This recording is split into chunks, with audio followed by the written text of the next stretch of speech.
that intro literally sums up the evening that we've had so far. Hello everyone, welcome to the In Out Crowd Monday Night Film Spectacular Special. Even though we're staying in for the evening, of course we're still very much out. Now, we will preface, I'm sure you've guessed, there's some gremlins going on here in the old internet interwebbing hosen tonight. We've had muting disasters, we've had microphone spiking disasters. If it sounds like I'm screaming at you, I promise I'm not. You've not done anything wrong, you're no in trouble. It's just that, yes, the Macs have decided that they are no longer on our side for the evening. So we do apologise for that. But happy September, everybody. We are slowly but surely moving on with the year, although some folks have been thinking that the year has been speeding. It's like the next installation of the Fast and Furious franchise, which is like the least queer reference that I could have came up with, so I do apologise. But nevertheless, we are still, of course, enjoying and celebrating all of our queer fabulousness that we have been doing for over a year now. My goodness, it doesn't quite seem as long as that, and yet at the same time it seems about 5 years that we've been doing this old In Out Crowd. So if you've been tuning in every week, we have of course been doing our news/weather segment where it's been raining them for the last year. But given the recent 9/11 memorial that we saw lots of tributes pouring out over the weekend, and given that Shaper Caper as a dance company has of course created a piece based around the tragedy, and the piece called Within This Dust, and there's been lots of stories that have been coming out even still about the heroes and the community response to the 9/11 tragedy. And this evening, in lieu of our weather segment, we are going to be doing something that we call Rainbow Spotlight, where we're going to be highlighting two particular LGBTQ plus heroes that unfortunately lost their lives during the tragedy, but have nevertheless maintained their legacy because of the sacrifice that they gave. So we're going to pass over now to a Rainbow Spotlight. Hopefully we won't necessarily enjoy it, but hopefully it's something that we can all learn from.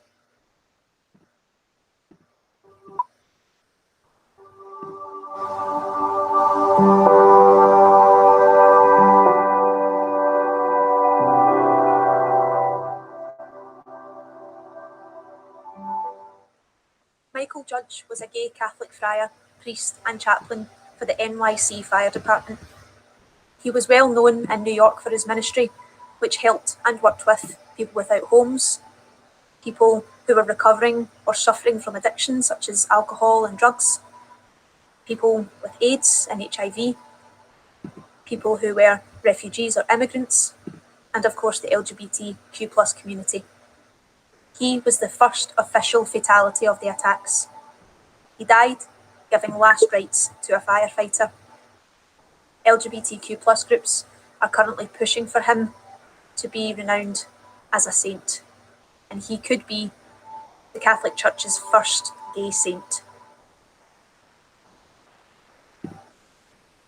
Mark Bingham was a gay rugby player on board United Airlines Flight 93, the fourth plane hijacked during 9/11. Half an hour after terrorists overtook the plane, Mark Bingham, along with 3 fellow passengers, Jeremy Glick, Todd Beamer, and Tom Burnett, took the decision to confront the hijackers and prevent them from steering the plane into their target, which was just 20 minutes of flying time away. While risking their own lives, Bingham and the passengers successfully overthrew the hijackers, steering them away from becoming the 4th plane involved in the crashing of the World Trade Center, and instead the plane crashed in an empty field in Pennsylvania.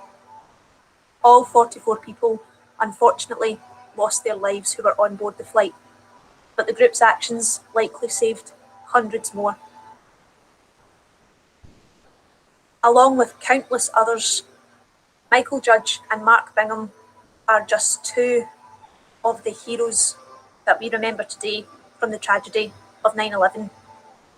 NBC News has affectionately called them the saint of 9/11 and the hero of Flight 93.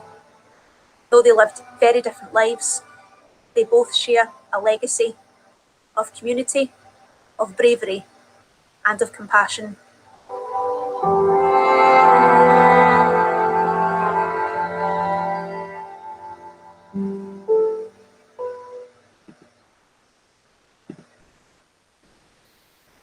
So with that being said, I'd like to just open out my In-Out Crowd little screen here and go to both Tommy and Eleanor. And we're just to kind of have your responses to hearing those stories. Certainly, we're all aware of so many sacrifices that people had given to help their fellow community during the 9/11 tragedy. But particularly, Tommy, I'd also like to hear your thoughts about making the piece based around 9/11 and, you know, again, hearing those stories of queer men being involved in the heroic acts. Tommy, I'll come to you first, if that's okay.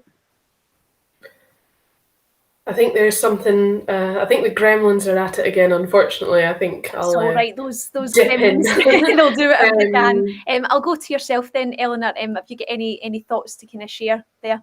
Yeah. Well, I mean, I have to admit, I don't know many personal stories about 9/11, and both of those were new to me. So thank you for sharing, because as you said, I've learned something, and I think it's important to remember that these were all people with very distinct and special lives, and of course, being a show that's about LGBTQ plus lives, then it's wonderful to highlight and share those too. So yeah, it's really important that these memories are kept alive 20 years on, and thank you for sharing them. Yeah, completely. You know, that's it, isn't it? That it's in a weird kind of way. It seems, you know, I'm sure we've all been talking about the sort of 20 years on, as you'd mentioned, and it seems kind of simultaneously like it was yesterday, even though I was only in primary two. I still actually remember, you know, I think it's one of those things everyone says that they remember where they were. So Tommy, I'd just like to, now that the gremlins have kind of calmed themselves down at your end, I'd just like to go to you for any response, particularly because as a gay man yourself, making the 9/11 within this dust piece, just what your thoughts are, and if there's anything you'd like to share. I'm really sorry, Alex. I'm having trouble behind the scenes with the next section. Could you? Oh, that's okay. No worries. I'm sorry. Could I repeat the question? Sorry. Yes, please. Yes, of course, no problem. Yeah, no, it's no problem. Yeah, so with hearing about, of course, over the weekend, I'm sure lots of different stories about the kind of heroes of 9/11 and the impact that had not only on the community of New York in America, but also the wider world. And knowing that you and Shaper Caper made a piece kind of based off of a very specific part of 9/11 and naming the piece Within This Dust, just wanted your thoughts on an artist kind of having their response to 9/11, but also these stories about two queer men who gave their lives for during this tragedy. Just if you had any thoughts or feelings to share with us about that. Yeah, I mean, I think it's been you know, really overwhelming, isn't it, to relive those stories from September the 11th. And I think yesterday I managed to catch this documentary called Surviving 9/11 and found loads of kind of new stories that I just kind of hadn't heard of before. And I think hearing, you know, what you shared kind of tonight as well, I think again that was another two stories that I didn't know about prior to this year.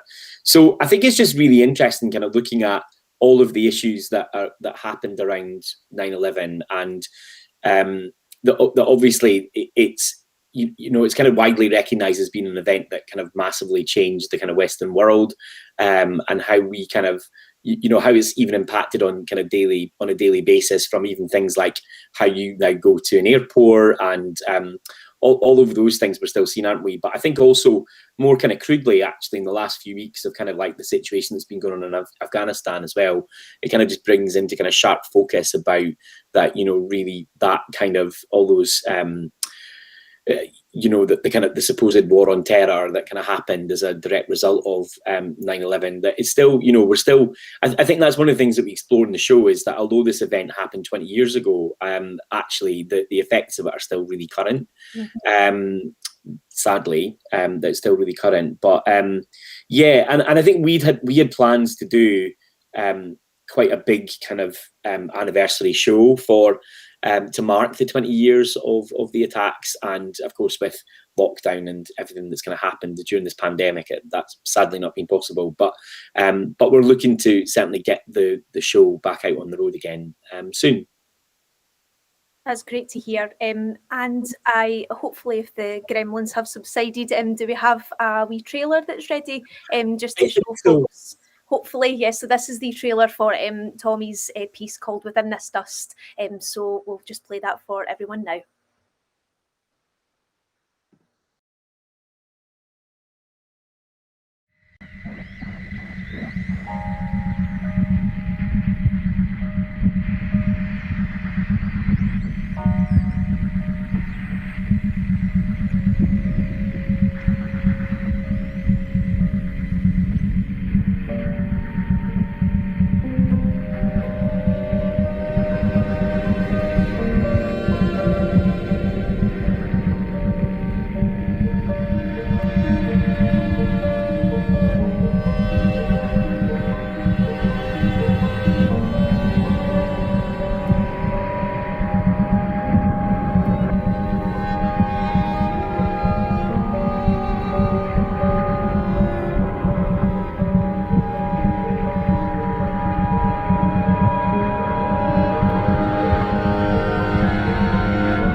Gorgeous. Thank you so much for sharing that there, Tommy. And of course, everybody who is watching, there's lots of little kind of images and clips from the show Within This Dust available on our YouTube, and as well as, of course, lots of other stories about 9/11, and particularly LGBTQ plus stories about 9/11 as well.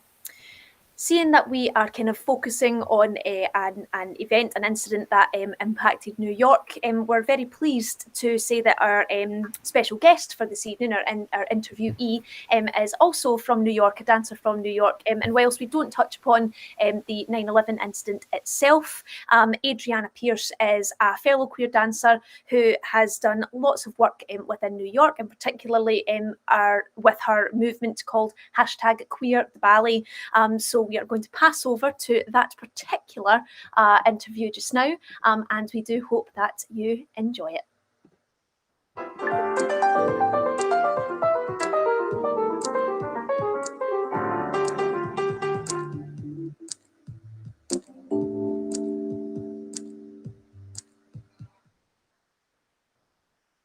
So the guest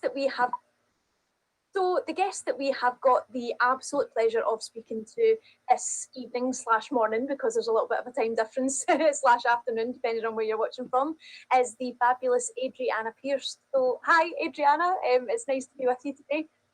Hi, I'm so happy to be here and chat with you.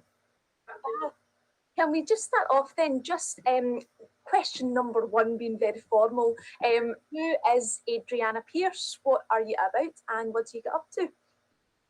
I am a dancer, choreographer, performer. I'm based in New York City. I dance professionally with Miami City Ballet, and I did my apprenticeship with New York City Ballet after training at the School of American Ballet. And then after I left ballet, I moved back to New York to dance on Broadway and to do various musical theater projects or whatever was coming my way, like the West Side Story film remake, which was incredible. And recently I have created the initiative called Queer the Ballet to help create and promote queer visibility and representation in professional ballet. Quite the resume, thank you.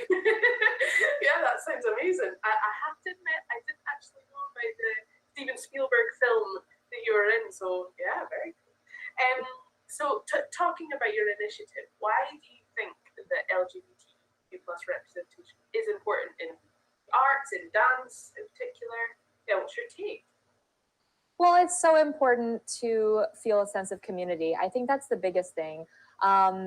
I, had a very long, beautiful, wonderful career in professional ballet, but the whole time I felt very isolated and felt very alone in my identity. And the truth is that there are amazing queer people all over the world dancing in ballet and doing in very important things, but it's just not a conversation that I feel like the ballet world is really having.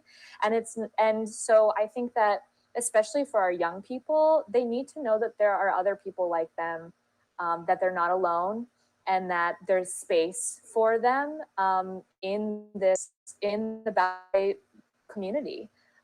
It's just, no one should have to feel so alone, because the truth is, like I said, we're all out here doing whatever we can do. I think that would have changed a lot for me if I had felt seen in that way. And I think I always felt like I needed to compartmentalize the parts of myself that didn't seem to fit in with ballet. And I think that, I think only good can come from everyone being able to be their whole selves and being able to create in their art form, feeling wholly themselves and wholly seen. I think as both myself and Ellen are in our dance in our company, obviously full of dancers, I think we definitely feel that. Particularly being a queer dancer, it's sometimes really difficult to kind of see yourself represented in some role models. That's why we tend to look at Cher and Madonna. That's about as close as we can get sometimes. So it's great to see a bit more of that, and hopefully the next generation of dancers will feel a little bit more represented. Yeah, and I think also important to think about is the diversity of the representation as well, because I think that going beyond the more socially accepted gay, at this point, we've obviously come a long way, society's come a long way, but cisgender gay men seem to be having more of seem to be more on the forefront of the queer conversation, and I think that we also need to be broadening the discussion to think about. There's just so many different ways of being queer. There's so many different ways of presenting yourself. There's so many different ways, all sorts of sexual identities and gender identities, and ballet can and should encompass all of them. Yeah, I think what gets me particularly about ballet is it's often seen as this, or it's often labelled as traditional, and I think seeing what you're doing with, but also what is traditional, but seeing what you're doing with Queer the Ballet is really nice to see. Someone saying, yes, it has been like that, and that's wonderful, but there are other ways in which it can go. Look at what we can do. There's so many options, and it seems like a very positive reaction to what has happened in the past, rather than it just being angry. It feels very much more of a showing what's possible, which is beautiful. Is that where you're coming from? Have I picked up on that correctly? Oh, absolutely. I love ballet. I love it so much, and I think that the joy that I feel from dancing ballet and experiencing ballet, everyone should be able to feel that. And I with my work with Queer the Ballet, I want to tell stories that include more people. And as you said, I'm interested in seeing the possibilities. What can ballet do? How much more can ballet be, as opposed to talking about how, what ballet is and keeping it in this box. So that's absolutely what I'm looking at right now. Amazing.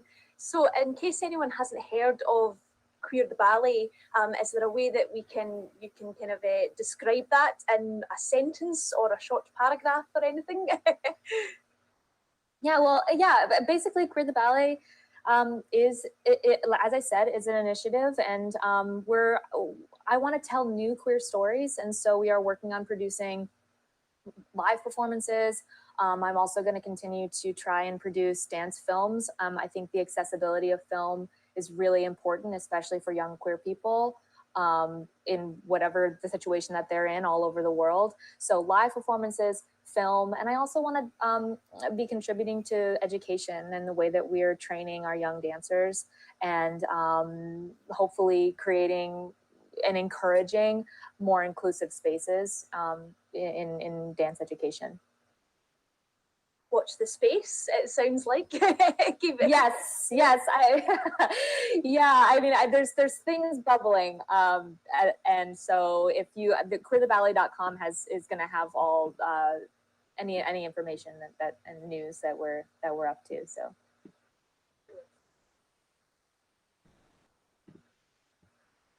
So that was Adriana Pierce of Queer the Ballet. And as she mentioned, you can check out all of their fantastic work at www.queertheballet.com, and of course also on Facebooks and Instagram and Twitter as well. We have also been very spoiled by the lovely Adriana, and we have a super short little dance film, just kind of under a minute, that we're going to share with you now as well, just to give you a little taste about what Queer the Ballet does.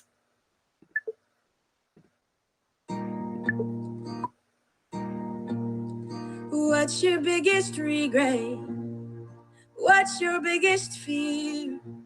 Mine's an empty apartment, like the one I live in. Welcome to the city. What brings you here? Did you leave your old town?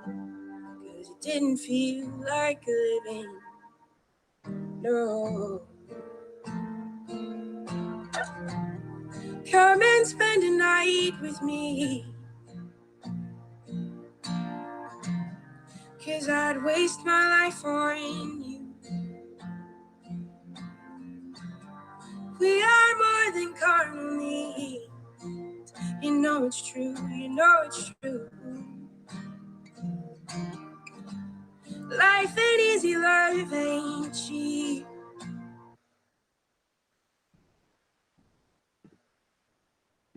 And that's all we're getting of Queer the Ballet. Lovely, thank you everybody. And just to quickly round us off, we have got our fabulous LGBTQ plus projects assistant Eleanor for a fabulous little hot topic.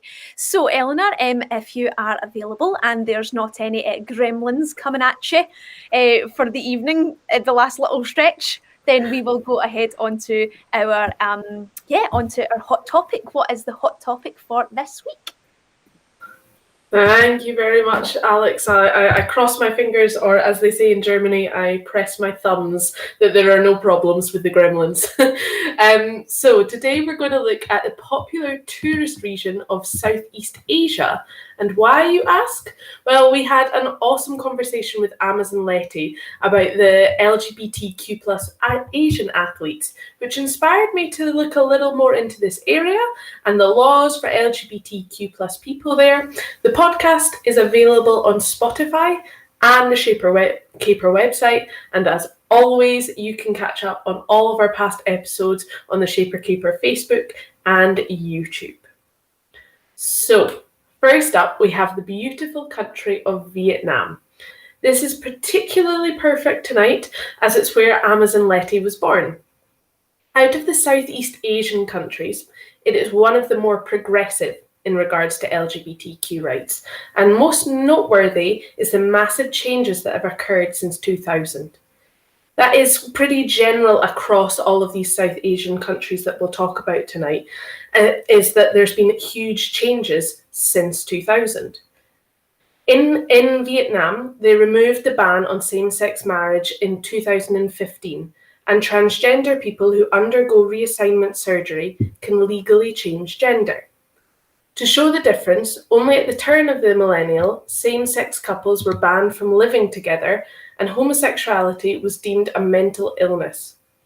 Now, there's vibrant pride marches in the larger cities each year, but there are still huge ways to go as these pride marches are still very much a protest.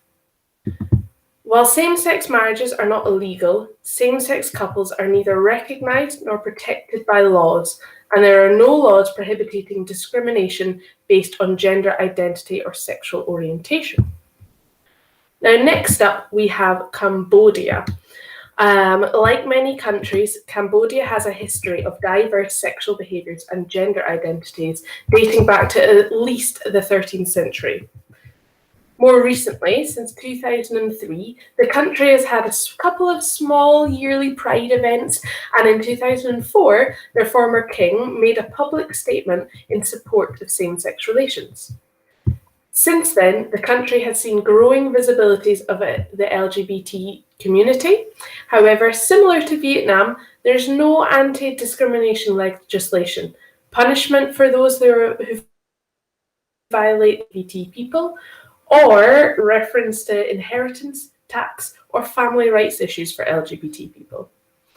However, on a more social level, Cambodians understand gender and sexualities in terms way less rigid than the Western categories of male and female. Also, the dominant religion of Cambodia, Theravada Buddhism, is relatively free of homophobia and transphobia, and discourages any kind of hatred. Yahoo! Finally, continuing along the Southeast Asian coast, we come to Thailand. A very popular tourist destination for British tourists, it's often seen as quite LGBTQ+ friendly, especially in Bangkok. But how deep does that run really in legal channels? Well, there's a bill currently pending to allow legal gender changes, which has not gone through yet. And for same-sex couples and households, they don't have equal legal protection. In terms of work, however, LGBTQ+ locals are prevalent in the entertainment, tourism, and sex work industries. One concerning issue with this is that Thailand has one of the highest HIV rates in the world due to a lack of safe sex, the prevalence of unprotected sex work, and lack of national interest in the issue. However, it seems that tolerance is finally starting to extend out of entertainment and tourist industries. A 2015 poll found that 89% of Thais would accept LGBTQ+ colleagues, 80% would not mind if a family member was LGBT, and 60% were in favour of legalising queer marriage. Those are pretty big, promising numbers. Hopefully the only way is forward. And so, as always, I hope you've learned something from our hot topic, and make sure to give our podcast a listen with the amazing Amazon Letty. Back to you, Alex.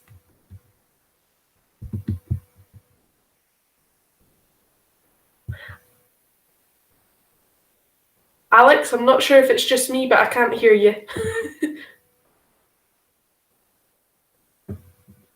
As I was saying, as you can see, /hear/sense, the gremlins were very much at play there during the video playing of the hot topics. I do apologise to everyone watching. However, your dulcet tones over the top, Eleanor, were always, as always, perfection. So hopefully no one really noticed the issues that were going on here. That brings us to our caper conclusion. So thank you so much to everybody who was watching. As we'd mentioned, all of our podcasts and our previous episodes of the In Out Crowd are available all over the place. Just look up for Shaper Caper and you'll find us. And of course, thank you so much to everybody who has been watching. Thank you so much to everyone who has been watching us for the last year. And we will be back very soon with another episode of the In Out Crowd. But for now... Hold on.